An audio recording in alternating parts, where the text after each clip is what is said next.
The Mexican President Andrés Manuel López Obrador began his trip to the United States. China stressed on Wednesday that the U.S. withdrawal from the WHO will undercut international fight against the COVID-19 pandemic. Iran and Syria have signed a military agreement deal on Wednesday over Syria's air defense systems.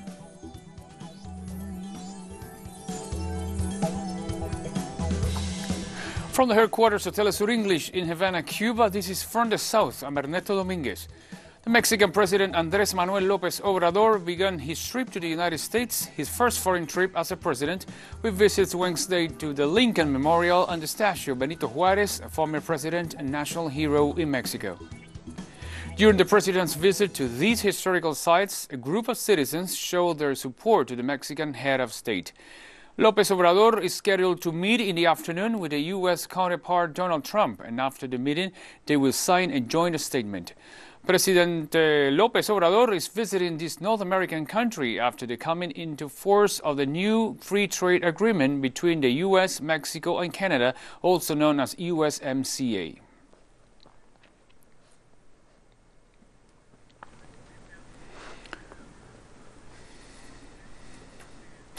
On Wednesday, more than 50 heads of state and government, as well as prominent global employers and trade union leaders, took part in global discussions on the COVID-19 and the world of labor. The president of Cuba, Miguel Díaz-Canel Bermúdez, addressed the summit and stressed that neoliberal policies and savage capitalism are the deepest cause of the current global scenario.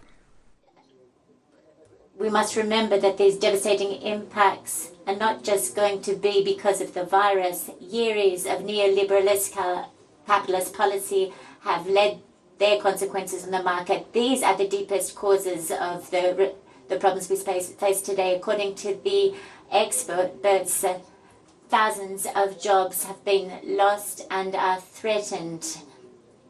Hundreds of millions of people are those who suffer from inequalities and whose survival is at stake. After studies of several rivers in Ecuador's capital, experts agree that 2 of Quito's rivers are contaminated with traces of COVID-19. According to a study from the Americas University, the samples, which were collected last June the 5th, showed that in the rivers Machangara and Monjas, coronavirus residues can be found, probably carried by the wastewater dumping the flows of these rivers that cross the city of Quito.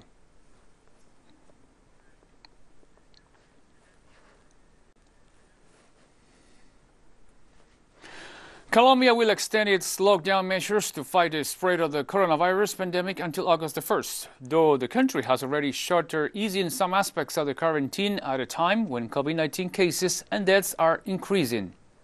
Extender el concepto del aislamiento preventivo obligatorio to extend the mandatory preventive isolation until August 1st, but with some modifications that are important in terms of recovering a productive life and also other spaces of quality of life. There are 490 municipalities that are not affected by COVID, 295 municipalities that have not had any cases in the last 3 weeks, and 100 municipalities in Colombia that are not affected by COVID. In Colombia, more than 150 human rights defenders have been killed so far in 2020. As a result of this reality, indigenous people, farmers, and Afro defenders of human rights have united in a march along the roads of Colombia, rejecting violence and demanding the attention of the government to stop the wave of assassinations. From the city of Bogotá, our correspondent Hernán Tovar brings us more details. One of the sectors that has suffered the most from the armed conflict is the indigenous people. The most recent assassination was that of Rubilo Papelito, a teacher and leader of the Embera tribe in the municipality of Alto Baudo, Choco. With this crime, the number of indigenous leaders killed has already exceeded 45 so far this year. The indigenous organization of the Colombia submitted a report of systematic violence against indigenous people in 52 years of armed conflict to the special jurisdiction for PEAC, and the violence continues. Displacements: 2,954 indigenous leaders assassinated, 100 123 massacres, among them the high figures of sexual violence against indigenous women committed by legal and illegal armed groups. 39 of the 115 indigenous people at risk of physical and cultural extinction, according to the Constitutional Court. The difficult situation of violence extends to rural and Afro-Colombian social leaders who organize their communities to promote resistance against illegal armed groups, the harmful influence of mega-projects, or the request compliance with the peace agreements. Such is the case of the rural leader Gentil Pasos Liscano, who was murdered in his home in the municipality of Algeciras, Huila Department. This is a government that is not interested in building peace in the country, that legally discards the lives of human rights defenders, of ethnic and rural leaders, that is fully fulfilling its mandate to ear the shreds the agreement on the end of the conflict with one of the insurgent forces. In spite of this agreement, the structural cases of social, political and economic exclusion remain. In contrast, and given the resistance of social organizations in Colombia facing the growing wave of violence, several social organizations have taken over the country's highways. Indigenous people, farmers, Afro-Colombians, trade unions, and students have taken to the streets, waving the banners of respect for life and demanding the Iván Duque government ceases to remain indifferent to the assassination of their leaders. We are in the city of Ibagué. We are marching for the life and dignity, and on that issue, we have received news that 2 people have been killed in our territory, from where we had to flee because of the violence. We are not saying that they threw us out, but we are fleeing because of violence. Because it's not secret that social leaders are being killed, and it is why we are marching for life and dignity. Social organizations assure that they will continue to protest and mobilize, denouncing the inaction of the government in the face of the systematic assassinations of social leaders and human rights defenders, whose momentum is also represented in the so-called March of Dignity that began its journey in Popayán, the capital of Cauca, on June 25, and hopes to arrive in the Colombian capital in the next few days. In Venezuela, the International Communications University will hold on Wednesday its 5th seminar led by Venezuelan anthropologist Sergio Arria as part of its online study program. Arria, who graduated from the W.H.O campus of Paris University, will analyze at 3 p.m. local time the audiovisual production applied to models of participatory and leading communication. The Vice President of the United Socialist Party of Venezuela, Tania Diaz, and the Minister of Culture, Ernesto Villegas, will also attend the seminar.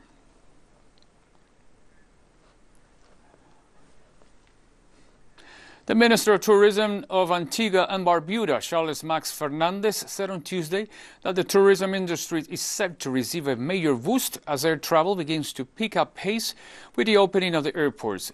This sector will have a gradual recovery from the damage caused to the industry by COVID-19.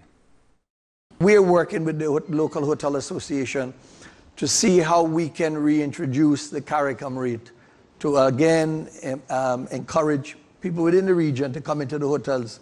Caribbean Airlines, the last discussion I had with them last week, have indicated that by the end of next week, they should have a flight into Antigua. Since July the 1st, when commercial flights operations resumed in the Dominican Republic, more than 15,000 passengers have arrived from different countries through the terminals operated by the company Aeropuertos Dominicanos 21. That number of passengers has been received by 3 of the main national airports after almost 4 months of being suspended due to the effects of the COVID-19 pandemic. With the reopening of the airports, international and local authorities have established a protocol for the social distancing of passengers and the use of face masks among passengers inside the aircraft.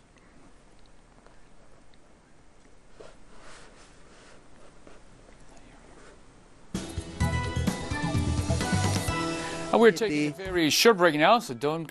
Welcome back to From the South. The Chinese Foreign Ministry spokesman Zhao Lijian described the U.S. withdrawal from the World Health Organization on Wednesday as another example of the United States being a pursuer of unilateralism and quitter from treaties and organizations. 当前，国际抗疫 As the international fight against COVID-19 is now at a crucial stage, it is an international consensus that to support the WHO is to support international cooperation and to support saving lives. The U.S. withdrawal will undercut international combat against the pandemic, which will have particularly severe impact on developing countries that are in urgent need of international support. We urge the U.S. to fulfill its due international responsibilities and obligations and behave as a responsible major country. China calls on the international community to further consolidate the consensus of multilateralism, increase political support and financial input to the WHO, and jointly safeguard global public health security. The Chinese senior foreign official stressed that its government will impose visa restrictions on U.S. individuals following the Trump administration's imposition of travel bans on Chinese officials. Li Jian also urged the U.S. to stop interfering in China's internal affairs. China strongly opposes the relevant U.S. measures. In response to the wrong actions of the U.S., China decided to impose visa restrictions on U.S. individuals with egregious conduct related to the Tibet issues. We urge the U.S. to stop interfering in China's internal affairs with Tibet-related issues and not to go further down the wrong path, so as to avoid further damages to China-U.S. relations and exchanges and cooperation between the two countries. In China, rescuers in the central part of the country are working without rest in search of missing people after a landslide was triggered amid widespread flooding across much of the country. The disaster struck Huangmei County in Hubei province at around 4 a.m. local time. According to rescue services, another 40 people were rescued and moved to shelter. Nearly 30,000 people have been evacuated since the beginning of the floods, which have left more than 120 people dead or missing across several provinces. This year's annual floods comes as China appears to have won at least a temporary victory over the coronavirus outbreak.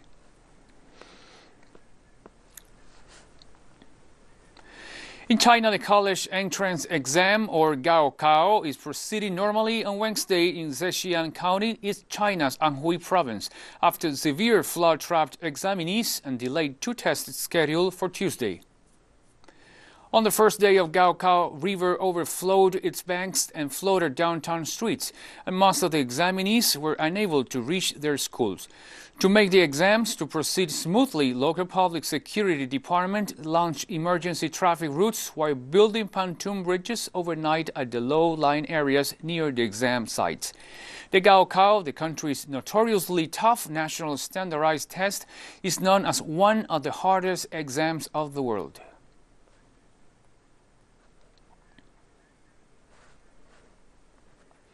And almost 60 people have died in Japan after several days of flooding, most of them from the hardest hit Kumamoto Prefecture.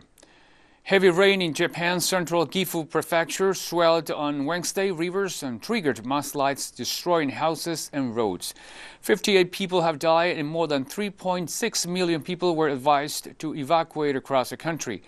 Tens of thousands of army troops, police and other rescue workers were mobilized to assist in several regions of the country. Japan is the higher risk of heavy rain in early summer when wet and warm air from the East China Sea flows into a seasonal rain front above the nation.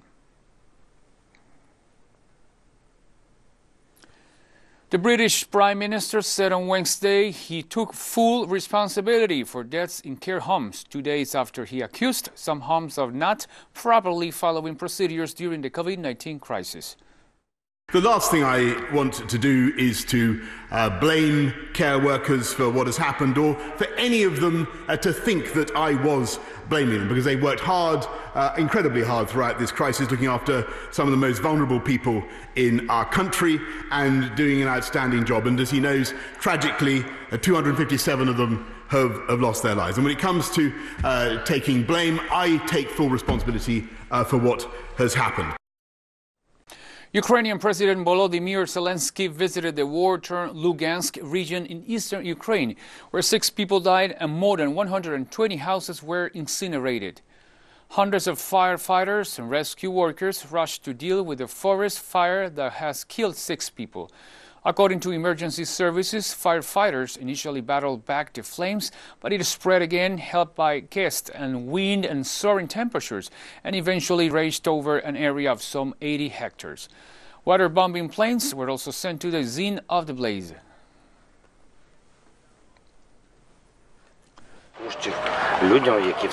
People have lost everything. It is not only their houses, but also their documents, their money, their valuables. All is lost. This must be evaluated and people must be compensated. In the Philippines, confirmed coronavirus infections soared past 50,000 on Wednesday in a troubling milestone for a country that has reopened an economy and the brink of recession while still struggling to combat the pandemic. The Department of Health reported more than 2,000 new cases, bringing the country's total to over 50,000, with a death toll that surpasses the 1,000. The Philippines' caseload is the second largest in Southeast Asia, where the combined number of infections has surpassed those in China, where the pandemic emerged. President Rodrigo Duterte eased a tough virus lockdown in the Philippine capital, Manila, of more than 12 million people on June the 1st, after the economy shrank slightly in the first quarter.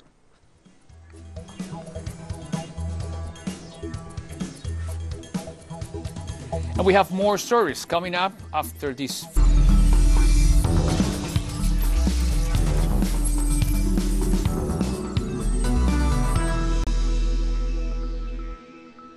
Welcome back to From the South.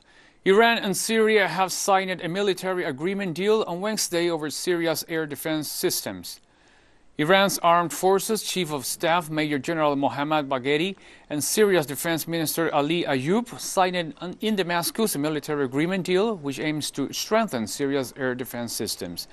The two officials also discussed the situation in Syria and the need for foreign forces who enter the country illegally to withdraw from Syrian territory.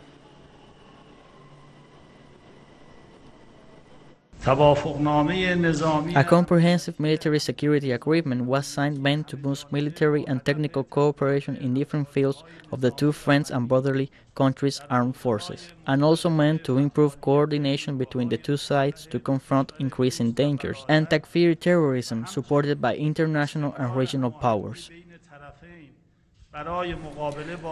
UN Secretary General Antonio Guterres said on Wednesday that foreign interference in Libya conflict has reached unprecedented levels with sophisticated equipment and mercenaries involved in the fighting. Excellencies, time is not on our side in Libya. The conflict has entered a new phase with foreign interference reaching unprecedented levels, including in the delivery of sophisticated equipment and the number of mercenaries involved in the fighting. In Ethiopia, at least 239 people have been killed in protests since last week over murder of popular ethnic Oromo singer Hachalu Hundessa. Pop star Hachalu Hundessa, a hero to many Oromo people, was shot dead by unknown attackers on June 29, heightening ethnic tensions throughout the country.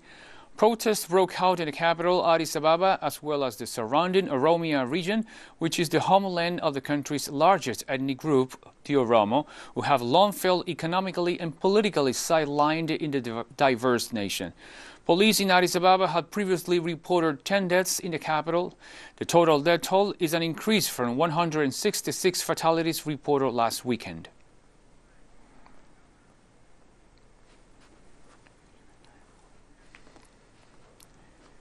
UN Humanitarian Coordinator for Yemen, Liz Grandi, stated that war-torn Yemen is once again on the brink of famine, as donor funds that averted catastrophe just 18 months ago have dried up.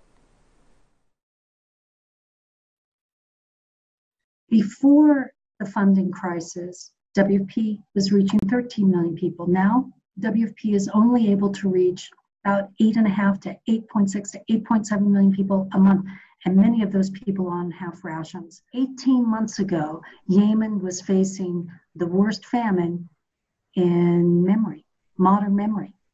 And what we're seeing now is a combination of factors that looks almost identical to what we saw then. Ships aren't being allowed to bring in life-saving commodities.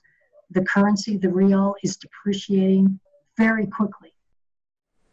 Lebanese supporters of Hezbollah and the Communist Party held a protest at the entrance of Beirut's international airport to denounce the visit of the U.S. Central Command Chief Kenneth McKenzie to the country.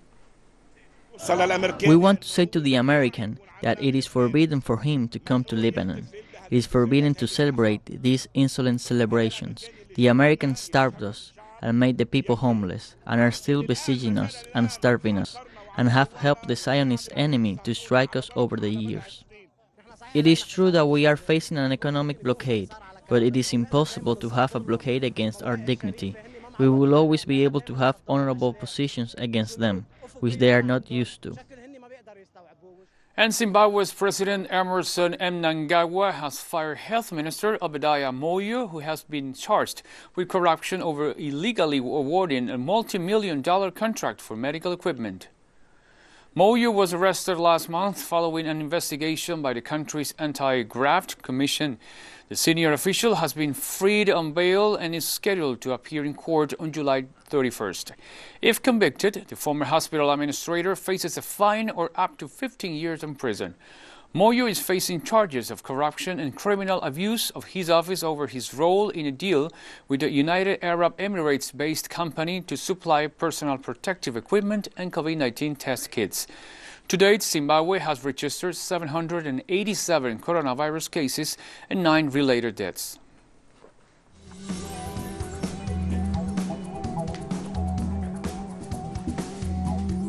And we've come to the end of this news brief. You can find these and many other stories on our website at telesurenglish.net. And also join us on social media, Facebook, Twitter, and Instagram. For Telesur English, I'm Ernesto Dominguez. Thank you for watching.